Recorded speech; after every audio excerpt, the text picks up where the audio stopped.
Hello, and welcome to First United Methodist Church, Mason City, Iowa, again for another favorite hymn time. I'm Brian Snell. Mary will be assisting me, Lori is at the camera, and we have Pastor Carol and my Aunt Alta May as our audience today. Today we've chosen the hymn, How Great Thou Art, because it's the favorite of many. Among our congregation, Ron Jenkins, who just celebrated his 80th birthday, it's his favorite. Dick Leet has already planned that on his memorial service, hopefully many years down the road, that it will be included in that. Lorraine Morris says the words alone are heartwarming and meaningful, and it was my dad's favorite hymn. And Alta May held, she chose that because she first remembered it from 1970 when my grandma and grandpa, her parents, celebrated their golden wedding anniversary.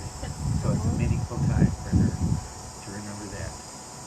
The story of How Great Thou Art is a well-known hymn and loved, made famous by the Billy Graham Crusades and George Beverly Shea in particular.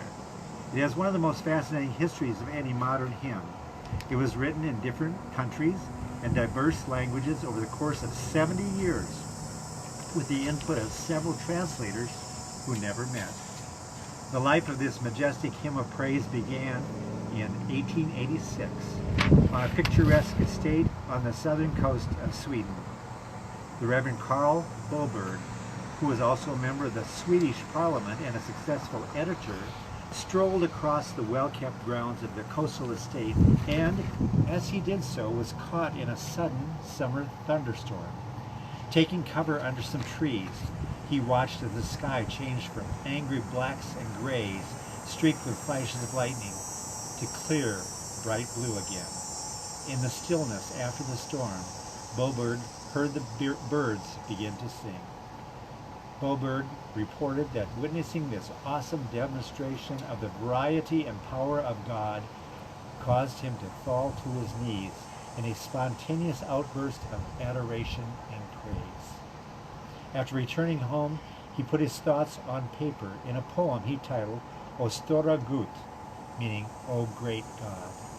This poem was later published in several periodicals, including the one Boberg edited, paired with a Swedish folk medley.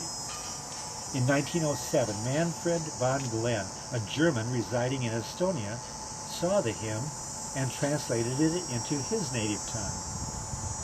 5 years later, in 1912, a Russian pastor, Reverend Ivan Prokofiev, well known for his evangelical zeal and his efforts to bring fresh expression of faith into the church, came across the German version and translated into Russian for his congregation. He then printed several small booklets of hymns.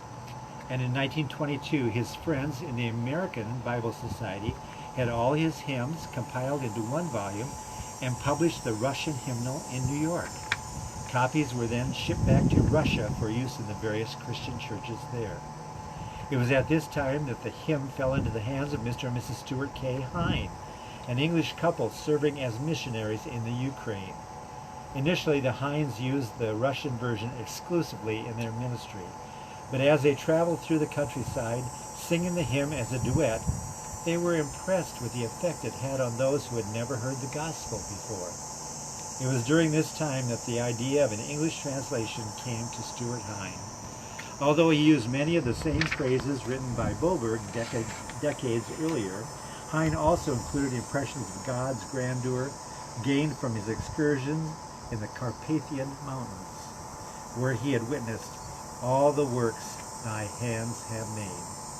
In addition, he recalled the miracle of the gospel and the gift of salvation offered in Jesus Christ, and the effects of this on the unevangelized villages in Russia, Poland, Czechoslovakia, and Romania. With these recent memories in his thoughts, Hine wrote the English translation of the first 3 verses of How Great Thou Art. When war broke out in 1939, the Hines were forced to leave their missionary posts in Eastern Europe and return to Great Britain. Among their personal belongings were the 3 stanzas of the hymn. Although they had been forced to leave their foreign field, the Hinds continued to minister to the flood of refugees that streamed into Britain. Stuart Hine later reported that it was the repeated question of these displaced persons, "When will we be going home?" that caused him to write the fourth stanza of the hymn, recalling that final homegoing of all believers. In 1949, Stuart Hine published his hymn, "How Great Thou Art," in a Russian gospel magazine, and missionaries from all over the world requested reprints. It was one of these reprinted leaflets that was handed to a member of a Billy Graham crusade team in 1954. The hymn was included in the Toronto, Canada crusade in 1955 and has been a favorite of Graham's crusade audiences ever since. Its great popularity can be attributed not only to the beautiful words and uplifting melody, but also to the continual exposure the hymn received on radio and television broadcasts in the last 30 years.